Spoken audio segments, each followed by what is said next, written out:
Olá! Bom, muita alegria de poder ler para vocês o livro que estreamos ontem não, no vídeo anterior, que é Médico de Homens e de Almas, de Taylor Caldwell. Esta minha edição é da Record. Então hoje vamos começar o capítulo 1.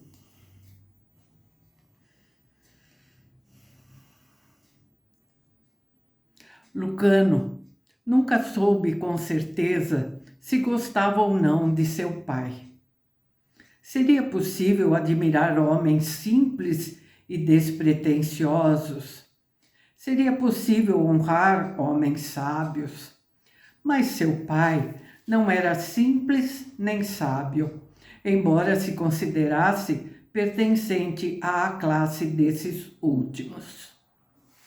Guarda-livros e arquivistas tinham sua importância na vida, especialmente se fossem diligentes e soubessem o seu valor como guarda-livros e arquivistas, sem pretender sugerir que possuíam maiores dons. Não era agradável ouvi-los falar em homens inferiores, tomando para isso ares superficiais e altamente cultos. A mãe de Lucano, porém, sorria tão terna e tão misericordiosamente quando o marido dava voz aos seus ridículos preconceitos, que a luz da sua compaixão abrandava o coração do filho. Enéas lavava as mãos com leite de cabra, pela manhã e à noite, esfregando cuidadosamente o rico fluido em cada ruga, rachadura e junta. Pelo que conhecia, aos 10 anos de idade, Lucano compreendeu que o pai não estava apenas tentando amaciar e branquear as mãos, mas que pretendia apagar as cicatrizes de sua antiga servidão. Aquilo irritava Lucano, pois já então sabia que o trabalho, não importava de que espécie, não degradava ninguém, a não ser que parecesse degradante ao espírito do trabalhador. Enquanto Enéas sacudia muito delicadamente as mãos para enxugá-las ao ar ameno da Síria, Lucano podia ver as regiões desfiguradas de suas palmas e a comprida e feia cicatriz que havia nas costas da fina mão direita. E um fluxo de vago amor e piedade surgia nele. Mas sua compreensão real era ainda infantil. Enéas mostrava-se sob seu melhor aspecto exatamente antes da refeição da tarde, quando servia a costumeira libação aos deuses.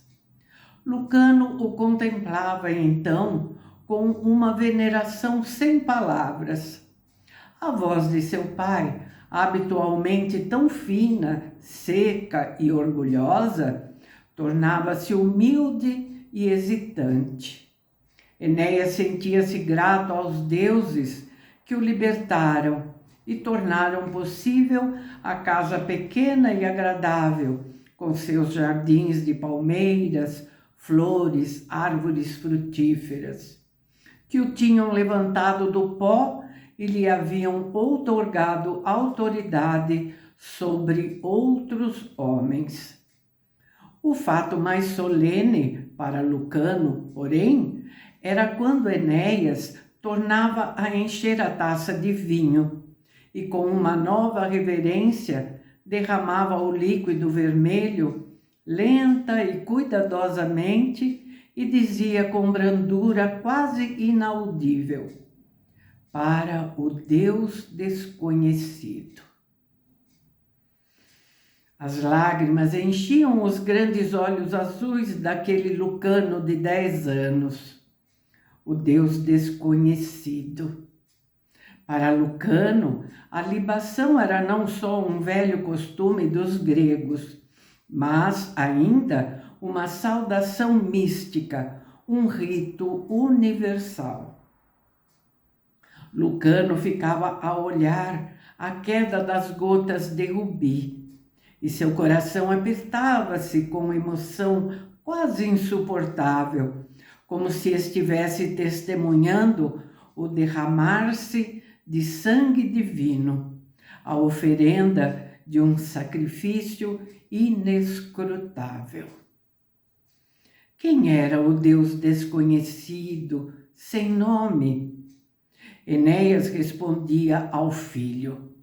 Era um costume dos gregos oferecer-lhe aquele ritual, e fazia-se necessário manter os costumes civilizados da Grécia quando se vivia entre romanos bárbaros, embora fossem os bárbaros que governassem o mundo.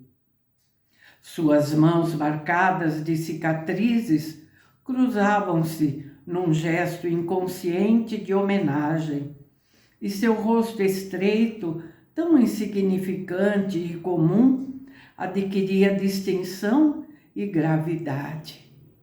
Era nessas ocasiões que Lucano tinha certeza de amar seu pai.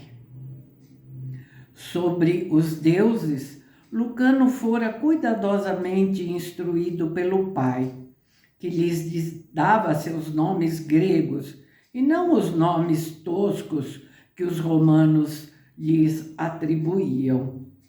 Mesmo assim, com seus nomes poéticos e adoráveis, eles eram para Lucano simplesmente homens que se tornaram gigantescos e imortais, donos de toda a crueldade, rapacidade, luxúria, ódio e malícia do homem. O Deus desconhecido, entretanto, parecia não possuir os atributos do homem, nem seus vícios, nem suas pequenas virtudes. Os filósofos ensinaram que ele não deve ser compreendido pelo homem, dissera Enéas a seu filho certa vez. Mas ele é poderoso, onisciente e onipresente, e ainda assim está impregnado em cada partícula de quanto existe, seja árvore ou pedra ou humanidade. Assim dizem os pensadores imortais de nossa gente. O rapaz é sério demais para a sua idade, dissera Enéas certa vez à esposa Íris. Entretanto, devemos recordar que seu avô, meu pai, era um poeta. Portanto, não devo ser demasiado severo no meu julgamento. Íris sabia que o avô poeta era uma das mais patéticas ficções de seu marido, mas concordou com um movimento de cabeça. Sim, nosso filho tem alma de poeta. Apesar disso, eu o vejo e ouço a brincar com grande vivacidade, em companhia da pequena Rúbria. Correm juntos atrás dos carneiros e escondem-se um do outro entre as oliveiras. Às vezes, sua linguagem infantil é impetuosa e barulhenta. Olhava meigamente para seu marido, ao vê-lo erguer a cabeça comprida, com importância, numa tentativa para mostrar-se carrancudo. Em seu pobre coração, aquele homem sentia-se lisonjeado, apesar de todo o seu desdém pelos romanos. Espero que não esteja negligenciando suas lições, dissera ele. Com todo o respeito que devo ao meu patrão, é duro esquecer que se trata de um bárbaro romano e que sua filha não pode oferecer a meu filho qualquer divertimento intelectual. E acrescentou rapidamente: contudo, temos de nos lembrar que ele tem apenas 10 anos e que a pequena Rúbria é ainda mais nova. Dizes, minha querida, que eles brincam juntos constantemente? Não o tinha reparado. Também estou sempre ocupado, de manhã à noite, na casa do tribuno. Lucano ajuda a Rúbria nas lições dela, contou Íris, afastando da testa um caracol de seus cabelos dourados. É uma pena que o nobre tribuno Diodoro Cirino não te empregue para ensinar a filha. Enéas suspirou e tocou a fronte da esposa com seus lábios agradecidos. Mas quem tomaria conta dos negócios dele em Antioquia? Quem manteria os arquivos e supervisionaria os capatazes dos escravos? Ah, esses ávidos, esses sugadores romanos. Roma é um abismo no qual toda a fortuna e todo o trabalho do mundo mergulham sem ruído. Um abismo do qual não sobe nem jamais subiu qualquer música. Íris absteve-se, muito consideravelmente, de recordar Virgílio, a seu marido. Ele costumava compará-lo desdenhosamente com Homero. Enéas sentia-se ofendido por ser seu patrão apenas um rude tribuno e não um augustal. Na verdade, muitos dos tribunos romanos eram augustais, mas não Diodoro, que odiava patrícios e cujo herói era Cincinato. Diodoro tinha considerável instrução e muito intelecto. Era filho de sólida e virtuosa família, de muitos soldados, mas assumia a atitude de escárnio do militar pelos homens que preferiam as coisas do espírito. Apertava contra o peito suas virtudes fora de moda, afetava ignorar coisas que sabia e falava com o rude e simples acento de um soldado, para o qual os livros eram desprezíveis. À sua maneira, tinha tanta afetação quanto Enéas. Ambos eram uma fraude, dizia Íris consigo mesma, tristemente. Porém, piedosas fraudes.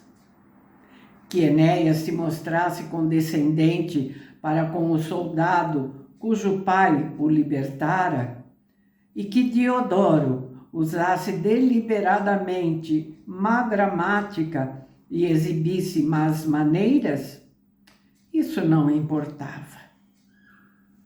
O pai de Diodoro Cirino, um homem moral, de nobres qualidades, comprara o jovem Enéas de um conhecido, notável pela sua extrema crueldade para com seus escravos. Crueldade que se tornara infame até mesmo para as pessoas mais duras e cínicas. Dizia-se que nem um só de seus escravos deixava de ter cicatrizes, desde os que trabalhavam em seus campos, vinhedos e olivais, até as mais jovens escravas de sua casa. Apesar das leis, ele não desistia de matar caprichosamente, quando bem entendesse, qualquer dos escravos que o tivesse desagradado, e usava invenções próprias de tortura e assassínio que lhe davam imenso prazer. Augustal, de família orgulhosa, se bem que decadente e de imensa riqueza e poder, era também senador, e dizia-se que até mesmo César o temia. Houve apenas um homem em Roma que ousou escarnecê-lo publicamente, o virtuoso tribuno Prisco, pai de Diodoro, amado pelas turbas romanas, que, sendo elas próprias aviltadas e viciosas como seus senhores, ainda assim honravam-no pela sua integridade e pelas suas qualidades militares. As turbas admiravam-no mesmo pela sua bondade e justiça em relação aos seus escravos, e isso era paradoxal num povo para o qual o escravo era pouco menos do que um quadrúpede. Enéas, o escravo grego, fora um dos trabalhadores das terras do senador, e ninguém sabia com certeza de que forma Prisco o adquirira, a não ser ele próprio, que jamais falava nisso. Prisco, porém, levara o jovem, machucado e ferido, para a sua casa. Chamara seu médico para que o tratasse.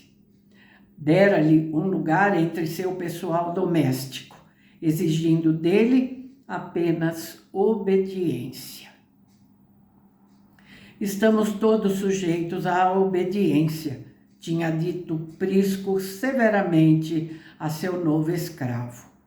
Eu obedeço aos deuses e às leis de meus pais, e há orgulho nessa obediência, porque ela é voluntária e exigida de todos os homens honrados. O homem sem disciplina é um homem sem alma.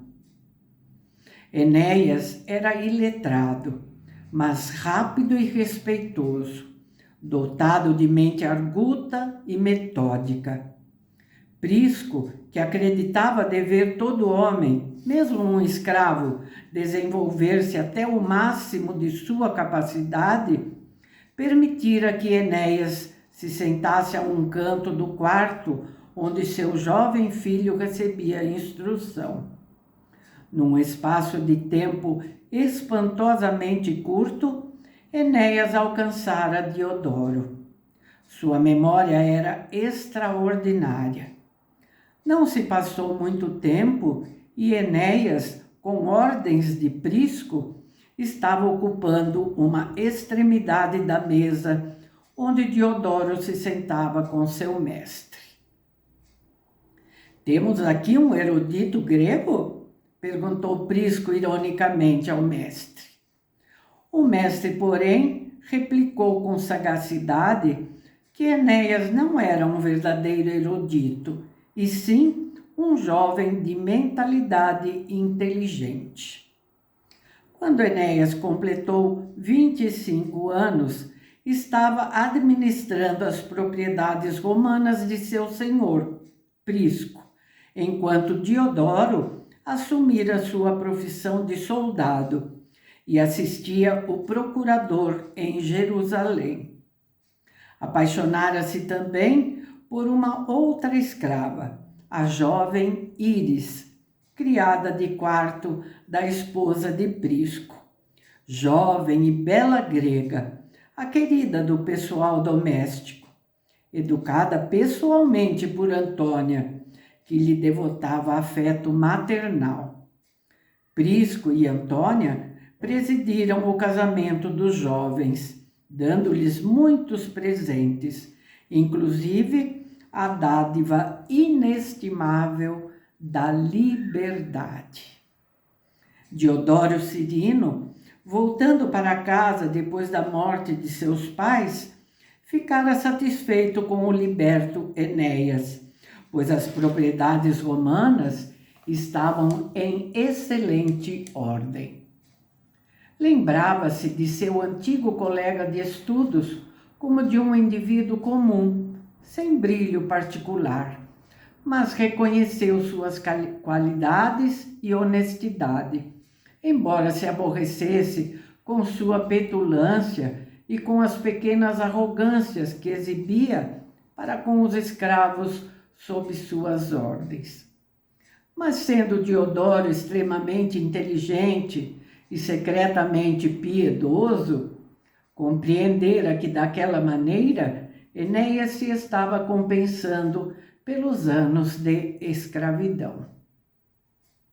O solitário e jovem romano, que tinha agora 27 anos, 5 menos do que Enéas, depressa casava-se com uma moça de vigorosa família romana, que tinha suas próprias e robustas qualidades, mas não sua inteligência. Logo depois disso, Diodoro foi nomeado governador de Antioquia, na Síria, e levou consigo Enéas e Íris. Ali, Enéas encontrou campo mais amplo para seus talentos de meticulosidade, gerência, escrituração e precisão. E pela primeira vez teve sua casa própria, em certa propriedade, num subúrbio de Antioquia. Durante as noitadas, ele sonhava seus sonhos dos gloriosos homens da velha Grécia. Identificava-se com eles, lia poemas de Homero e declamava-os em voz alta para a mulher e o filho. Seus conhecimentos, intelectualmente, permaneciam pequenos e escassos. Fazia-se loquaz, falando de Sócrates, mas os diálogos ficavam para além da sua verdadeira compreensão. Sabia muito pouco sobre os gigantes menores da Grécia e quase nada sobre os estadistas de sua nação. Servia seus deuses com o mesmo senso de dever com que servia Diodoro. Talvez para Enéas eles representassem a Grécia. Talvez em sua beleza, delicadeza e esplendor, trouxessem-lhe à memória que seus equivalentes romanos eram grosseiros, lascivos, abrutalhados, além de toda a sutileza e graça, simples sombras aumentadas dos próprios romanos. Em seus deuses, Enéas encontrava refúgio contra as lembranças da amarga escravidão. Neles encontrava orgulho para si próprio, pois mesmo os romanos os reverenciavam. Construíam-lhes templos e começavam a fazer distinções entre eles e suas próprias deidades. Enéas teria preferido Roma a Antioquia, pois embora desdenhasse a população romana, gostara do movimento das ruas repletas, da excitação da cidade e da atmosfera de poder. Antioquia, para ele, era estrangeira demais, pois era constantemente invadida por embarcadiços rudes que vinham de centenas de anônimas e suspeitas regiões bárbaras. Tinha por eles uma aversão clara e afastava-se de seu contato em melindroso estremecimento. Mas possuía uma pequena casa, agradável, com soalhos frescos de pedra e brilhantes cortinas de lã, arcos e jardins, longe bastante da casa maior de Diodoro para dar-lhe a ilusão de que era um senhor de terras, com seu direito próprio. Muito de seu prazer, entretanto, era arruinado frequentemente quando tinha contato com Diodoro e se via forçado a ouvir em silêncio os expletivos e a crua linguagem militar do romano. Diodoro sentia-se ainda mais solitário na Síria do que o fora em Roma. A esposa, Aurélia, jovem, gorducha e alegre, devotada ao lar, aos escravos, ao marido e à filhinha, era piedosa e virtuosa, à maneira das velhas matronas romanas. Mas não tinha instrução, sendo apenas esperta, e tão naturalmente destituída de polimento quanto o marido era secretamente refinado. Tagarelava sobre os escravos, a filha, as modas mais recentes de Roma, falava de esbanjamentos na cozinha, do clima, da saúde da família e dos pratos que ela própria inventava sob os olhos das cozinheiras. Não havia dúvida de que se tratava de uma mulher estimável, um tantinho gorda demais, mas ainda assim tinha certa beleza no rosto rosado e redondo, nos grandes olhos castanhos e no luxuriante cabelo preto. Diodoro ouvia-a afetuosamente. Depois metia-se em sua biblioteca, de onde retirava livros surrados pelo uso, e lia até meia-noite, muito tempo depois de todos da casa se haverem recolhido. Deleitava-se especialmente com poesia, história e filosofia. Murmurava para ele mesmo um poema inteiro, com uma espécie de caprichoso abandono ao ritmo das frases e dos cantos. Nunca lhe ocorria, como romano, moral, anacrônico, procurar algum divertimento sexual nos apinhados bordéis de Antioquia. Nem considerava próprio reunir-se a alguns companheiros romanos da cidade para jogar, assistir a rinhas de galos ou manter simples camaradagem. O lugar de um homem, depois de seu trabalho, era no lar, segundo pensava Diodoro, por mais insignificante que fosse a conversa da esposa. Bebia muito pouco à mesa e acreditava ser a embriaguez um dos pecados maiores. Assim, sua única evasão estava no trabalho. Aurélia tinha amigas entre as famílias romanas de Antioquia, mas eram tão virtuosas e comuns quanto ela própria. Reunidas, tagarelavam sobre algumas mulheres mais emancipadas de seu conhecimento e deploravam-lhes as atitudes com arrepios de horror. Eram todas completas e inocentemente inconscientes da depravação de seu país, de sua corrupção e de sua moral viciosa, de suas maneiras e costumes licenciosos.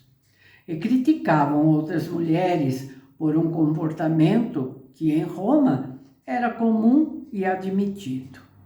Seus lares e penates eram as coisas mais importantes em suas vidas, e sua tagarelice mostrava-se tão excitante como uma tigela de feijões cozidos.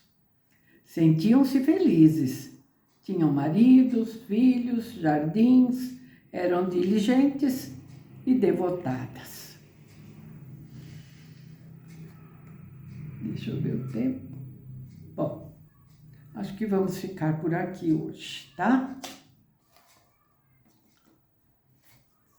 Não quero começar com um vídeo muito longo, porque senão vocês vão fugir de mim. Mas nós vamos alongar um pouquinho os vídeos, porque, como eu falei no vídeo anterior, na apresentação, o livro é bastante extenso. E se a gente fizer videozinhos muito pequenininhos, nós vamos demorar demais para concluir essa leitura, né? Então, nós vamos alongando devagarinho esses vídeos, tá ok? É isso então por hoje. Muito obrigada, espero vocês amanhã para a gente continuar conhecendo essa história. Então, hoje foram apresentados para vocês Lucano, o menino, né, de 10 anos, o pai, Enéas, a mãe, Íris, o patrão, Diodoro Cirino, sua esposa, Aurélia. De leve, mencionamos o nome da filha, Rúbria, e assim nós vamos devagarinho conhecendo todos os personagens. Alguns termos e algumas denominações e algumas personagens constam aqui no rodapé, né, como esclarecimento. Mas para ficar interrompendo a leitura e ficar lendo o rodapé do livro, eu acho muito desagradável, porque pica muito, né, a leitura. Então, assim, quando for um termo, uma coisa assim muito diferente, que eu calcule que seja necessário esclarecer, eu coloco nos comentários, tá bem? Então é isso.